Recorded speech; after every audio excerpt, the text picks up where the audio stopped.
Good morning, everybody. Welcome to Sports Shorts Daily. I'm Ronnie Rance alongside TK Tommy Chrysan. Tommy joining us from Tremonti's Meat and Seafood over in Baton Rouge, right around the corner from Parkview Baptist School on Airline.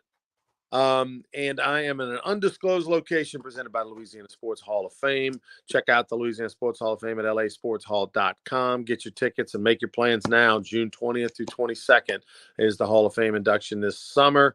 A lot of great events, 7 events: Drew Brees, Simone Augustus, Daniel Cormier, etc.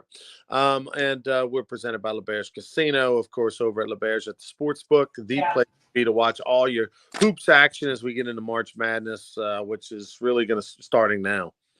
Ronnie, I got to get this in right now. There's a huge meat sale going on at Tremonti's today and tomorrow on baby back ribs, filet, tenderloin, ribeyes, huge meat sale. Also, huge supply of crawfish, boiled and live today, tomorrow at Tremonti's. You want to get a call in and reserve what you want, especially on the crawfish.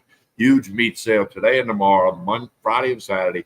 Boiled and live crawfish. He's got the biggest shipment he's got so far this year, coming in about an hour. So big meat sale, boiled and live crawfish at Tremonti's right here in Baton Rouge.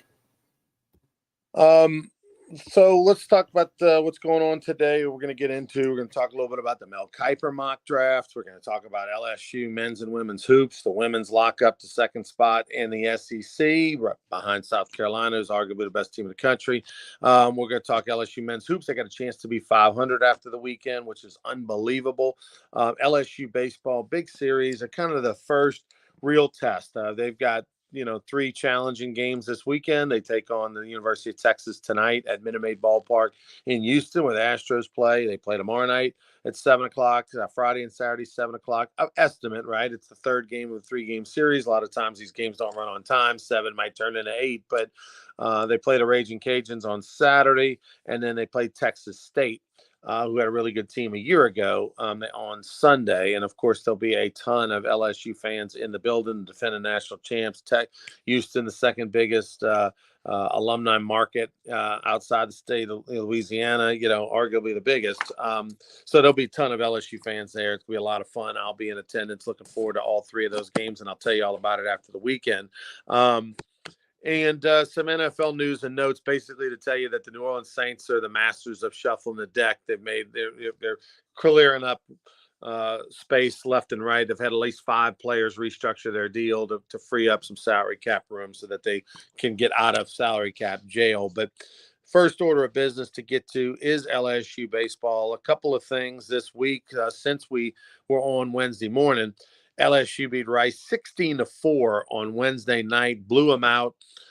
This is not your daddy's Rice Owls. This is the modern day Rice Owls, and it's a lot different. Well, not only that, but they walked 10 guys and hit 5. I just walked somebody else, but no. So that certainly contributed. With Neal with the 2 big fly balls, 5 ribbies. Other guys had multiple hits, so they did what they were supposed to do against Rice. And now, like you said, big weekend. I think there'll be, I'm like you, there'll be a lot of LSU fans, a lot of purple and gold in the building in Houston. Yeah, they had one of their biggest crowds ever at Rice. They're now 3-5. Brady Neal, the outstanding catcher who, last year got injured, didn't really play, missed over half the season. A guy who was off to a good start, but then got banged up. A guy who could have been a senior in high school, but elected to go to college early, enroll early. So he is going to be a good one. We've heard Jay Johnson talking about it for over a year. Hey, I really like this guy. He's special. Well, he's definitely healthy and showing that in 2024. Had 2 big fly homers on Wednesday. And he's really the best, overall catcher for LSU when you take into consideration defense and offense. Milazzo is probably the best offensive catcher. Hayden Travinski's probably the most upside on the offensive side as far as power and RBI potential and all that goes, and the fear factor of this big monster up there swinging the bat. But Neal is that kind of in the middle, just that guy that might hit for a high average with some occasional, as well as plays a good enough catcher. I think Neal's got a quality that not a lot of catchers have. And he's got tremendous bat speed, and that might be why Jay Johnson's noticed and why he likes him. But when I watch his hands and I watch the hands and then the barrel come through, that's a tough thing to see. But when it's tremendous bat speed, it stands out to the trained eye, and I think he's got that. The other thing too is he's ideal, right? He's a lefty hitting catcher. I mean, that's what you want ideally as a catcher that can hit left-handed. He's that guy. So it's gonna be fun to watch his progress this year. And the nice thing is having all three of those catchers back there, you got a chance to keep him fresh. He doesn't have to catch every game. You're going to see Milazzo come in late when LSU has the lead for defensive purposes in that last inning or two. If you're facing a team that is a big time running team and they happen to start a lefty, then you get it. Milazzo can get a start. Obviously they'll maybe even throw Travinski in there every once in a while just to kind of give him some reps, so that because they want to allow the scouts to see him and him to stay sharp, for his next level. But make no mistake about it, at the end of the day, Neal is their best option all around behind the plate. On the bump, Cade Anderson, freshman from St. Paul, had some bad luck defensively. He didn't give up. He gave up 3 runs, but none of them were earned. His defense kind of let him down, but he looked fantastic, Tommy. He's got good command of his pitches. He can throw 3 different pitches, and he's a big guy, 6'4", and lanky and lefty and all that. You add all that together, and that command of the pitches, and he's got a lot of talent. And I'm going to guess he throws next week on the road against Southeastern, because I don't think he'll throw this weekend, or he may throw a bullpen on Sunday if they're going to move him into the rotation. But they got 2 weeks before they play Mississippi State. Now, he beat Central Arkansas and he beat Rice, so those 2 teams aren't going to, be in regional play at the end of the year. But I'm very impressed with Anderson. Some good friends of mine that coach at St. Paul's had told me about him a couple of years ago. He had a couple of injuries his senior year, didn't throw as much as he might have liked to, but they've been talking about him at St. Paul's for a few years. He's got tremendous upside. I mean, the ball jumps out of his hands. It's nice and easy, I don't think, obviously, for a young buck like him, it's about the other pitches, not about the fastball. It's about the 90-point fastball. It's about the command of the change and the breaking ball. And can you pitch backwards at times? Can you how do you handle? Can you command the fastball? But as far as Javen Coleman versus Cade Anderson, by watching them both at this point, I think I would favor Anderson over Coleman, quite frankly, if I had to pick between those two, as far as who, to maybe make a move and give the ball to first. I know Coleman's older, but I think Anderson's stuff's just a little sharper, just a little bit more electric. But to be determined. Lots of baseball left, and we'll kind of see how the development. I'm excited for the future of him. No question about it. It was a tough outing for Primo, the former Rougarou pitcher from Central. Didn't do farewell his performance, but Bronze Beast Bronzini got a chance to get some work in there. He went one inning, guy, but punched out a guy, didn't give up any runs. So always keeping an eye on those former Baton Rouge Rougarou pitchers that are playing for LSU. But we move on to Friday, and we did get. I thought maybe it would be a game time decision, or we'd find out this afternoon, but. Jay Johnson went ahead and announced it yesterday that LSU is going to have a different guy starting off their series this week. Yeah, Luke Holman, who's had 2 very impressive outings and had a lot of earned run, was the Friday guy for Alabama last year. So he's got that experience now. They're playing Texas, who's ranked, and this is the toughest opponent to date, clearly, for LSU. And they're going to run him out there. I mean, I'm sure Texas is running their guy out there. So I'm really looking forward to tonight's game. I'm jealous because you're going to be in Minute Maid Park in Houston. I'll be watching it on the TV, but I'm not going to miss a pitch, I can tell you. Astros.com for folks that want to know where they can watch the games live. Well, and if you got DirecTV, it's channel 674. That Space City network is 674 on DirecTV, which I have, which if you have that, that's going to be the way to get it as well. Luke Holman is going to say not a surprise.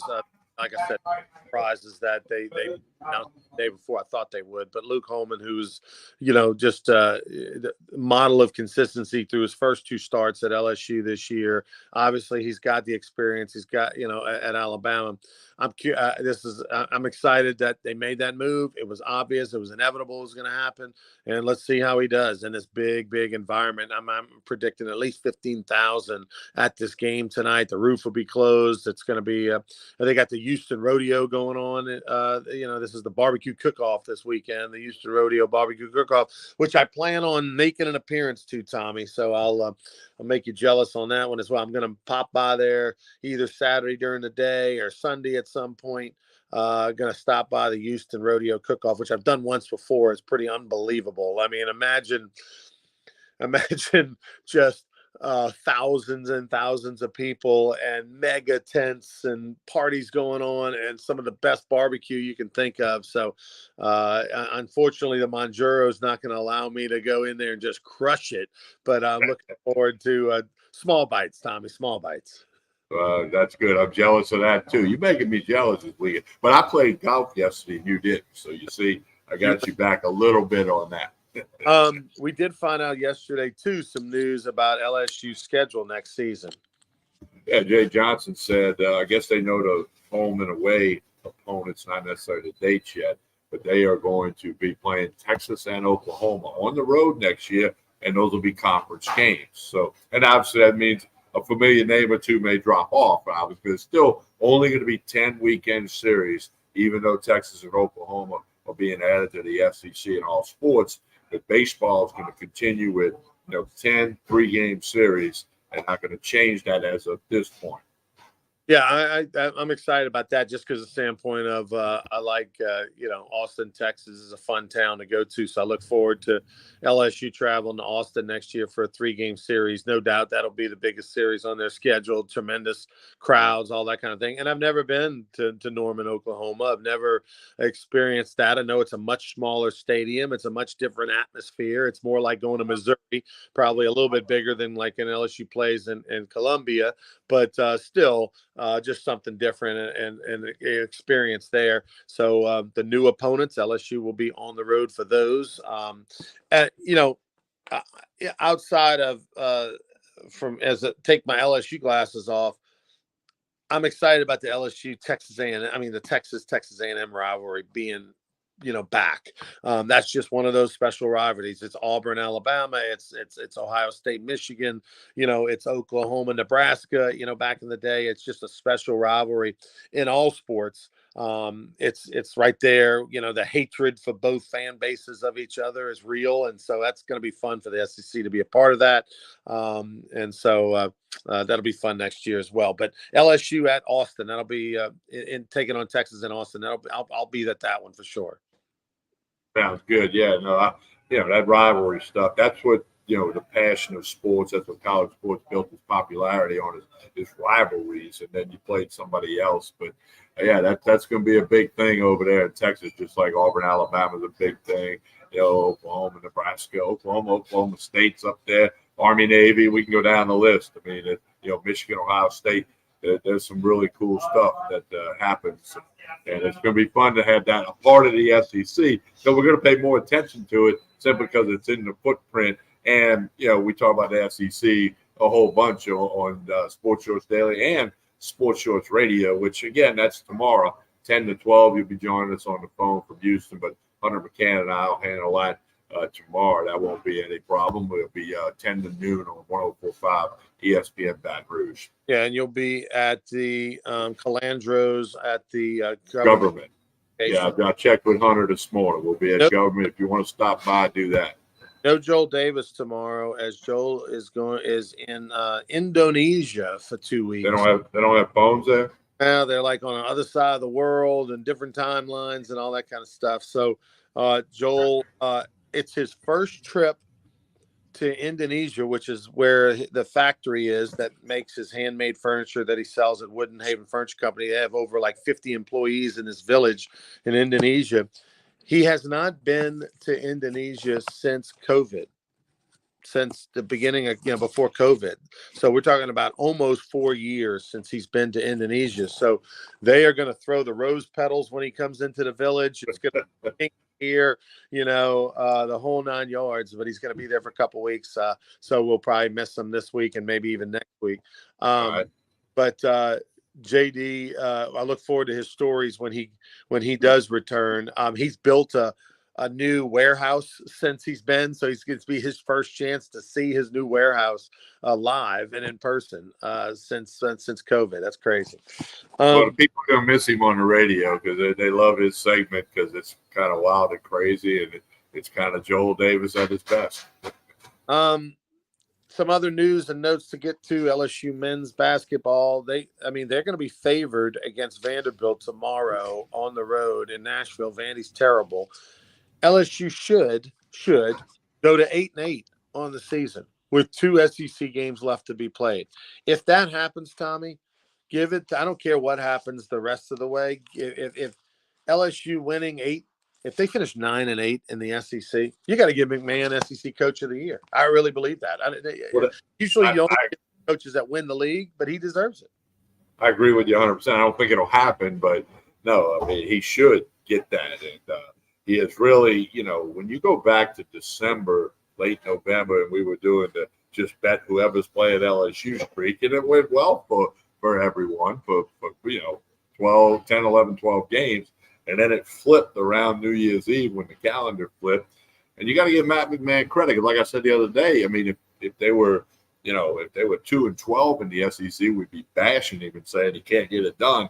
Well, what he's done, he's not going to win the SEC. He's not going to finish, maybe right around the top half or the middle of the pack. Let's say he's going to be in the middle of the pack. Nobody saw that coming. So you got to give him credit and give the players credit, but then Matt McMahon for being the coach. 2 wins a year ago, potentially 8 or 9 wins this year in league play. I mean, that's improvement of 6, 7 wins from a year ago, +6, +7. I mean, that just doesn't happen very often. So that'll be fun to see if they can get it done and get to 500 tomorrow against Vanderbilt. The women lock up the second place spot in the SEC behind South Carolina. They took care of business last night. They did. They had a big win. It was never really close. They pushed Georgia out of the way, and they should have done that. Georgia, not a real good team this year. So they'll host Kentucky on Sunday. So Kim Mulkey's team just keeps on going on. We'll keep following that. Pels a little bit up and down right now, find themselves in the 6th spot in the West. They'll be at home against Indiana tonight, the Pacers, and find themselves a 5.5-point favorite against Indiana. It's always interesting NBA lines because who's going to actually play? A lot of times you don't know game time, and then also you just lost to Indiana on the road. Now you come home and you're a 5.5-point favorite. Well, they were 5.5-point dogs. Indiana beat it by 9. Okay, so Indiana covered, but now they haven't played anybody else since they played each other. So that's a rare part of the NBA schedule, but hopefully the Pelicans have a big turnout in New Orleans. And I don't know if they cover 5.5 when they just lost by 9. By the way, this last game was the first time this year that the Pelicans did not lead at any point in the game. 3 teams in the NBA that had led at some point in every game they played up until this past one, and they cut it to 3 with 3 minutes to play or something, and then Indiana hit a big 3 and just went the other way. LSU, as we mentioned, LSU men tomorrow, women on Sunday. I noticed on ESPN, which gets tweaked, changed a little bit from time to time. Two things of note. Could Jaden Daniels maybe become the number 1 overall pick? We'll see. I don't know how much of a pain in the ass Caleb Williams is going to be through this process, but Jaden Daniels, according to Mel Kiper, is squarely going second to the Washington Commanders. And Caleb Williams would go 1st overall, and Drake May, the quarterback, would go 3rd. So that's kind of what everybody is agreeing with right now. Be curious to see through the process if Caleb Williams' attitude changes, if he becomes, to the point where he's so difficult that Jaden Daniels moves up. But I thought it was interesting. Malik Neighbors is number 9. Right now, Caleb Williams would go first overall to the Bears. And Washington would take Jaden Daniels. But Malik Neighbors is, according to Mel Kiper, is slotted to go 9th to the Bears. So LSU potentially with 2 top 10 draft picks in that draft, which would be something else. Well, this morning in Indianapolis at the Combine, Caleb Williams didn't show up for his interviews that he had scheduled, like, the one-on-one, group interviews. There was no reason given. So I'm not saying anything's wrong or anything's bad, but it was quite odd that he would just not show. Some of these guys say, hey, I'm not throwing the ball. I'm not doing this. I'm not running the 40. He just unexplainably, now we may get an explanation later today. What I'm confused about in the mock drafts, all these national people have Marvin Harrison Jr. rated way better than Malik Neighbors. Now, I've seen more of Malik Neighbors than I've seen of Harrison Jr. I don't think it's close. I think Neighbors is a much better wide receiver than Harrison Jr. And they're talking about Harrison Jr. clearly the best in the draft. Chris Sims said that. Now, I'm not a big fan of his, but I listened to him before I put Dan Patrick on in the mornings. He did. I mean, he almost didn't even mention Malik Neighbors. I'm like, I wonder if he watched LSU play this year. Watched him play last year as well. I mean, look, Marvin Harrison Jr. has the pedigree, has the size, he had the preseason hype. I'm not hating on him from a standpoint of it's what, but to make it to be where like Malik Neighbors is 1A and everybody else is 2 or 3. I mean, like no 2, there's a 3. It's kind of silly. Malik Neighbors, the thing I like about him, man, besides the production, is he's a good dude and he's a hard worker and he's a good teammate and and all those things. There's so many intangibles. When you talk to scouts about any sport, but you can measure a lot, man, but you can't measure. Sometimes they don't really know how a person is beyond the superficial. And Malik Neighbors is one of those good dudes who gets along with his teammates, will be an asset to any team he's with. That goes a long way, because everybody's got talent at the NFL level. Everybody's got the size and speed, or they wouldn't be there. It's when the going gets tough sort of thing. Are you going to be the guy that's going to argue with your quarterback, the whole 9 yards? And so look at Boutte, how things changed for him. I mean, he was Malik Neighbors a couple of years ago, going to be a first-round pick and all that, and then all of a sudden things went the other way. Now we find out a lot of the reason why. He was gambling big time on games. Very selfish decision by him. Malik Neighbors just seems a lot more mature than that, and so I think things are going to work out for him wherever he lands. But it'll be fun to watch LSU potentially with 2 players in the top 10 in the NFL draft. That's pretty awesome. All right, TK, tell us about Tremonti's as we get out of here. Again, huge meat sale on tenderloins and ribeyes today and tomorrow. 2-day sale.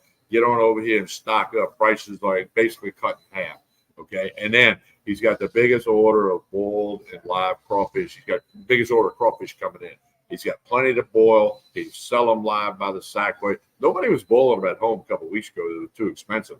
Now people are starting to boil them. So boiled or live crawfish, call and reserve. You must call 225-751-7665. The number's on your screen, or go to Tremontis.com or find them on Facebook. But a huge meat sale and lots of crawfish available at Tremonti's Meat and Seafood. All right, for Tommy Krysan, I'm Ronnie Rance. Tune in to Sports Shorts Daily tomorrow from 10 to noon on 104.5 ESPN Baton Rouge for more Sports Shorts radio tomorrow morning. And special thanks to LeBear's Casino, our presenting sponsor. Stop on by LeBear's, watch all the games, eat all the good food. They got breakfast served every morning until 10 a.m. Then they have lunch starts at 11, and of course dinner as well. That's all at the sports book at LeBear's Casino. For Tommy, I'm Ronnie. Have a great week, everybody.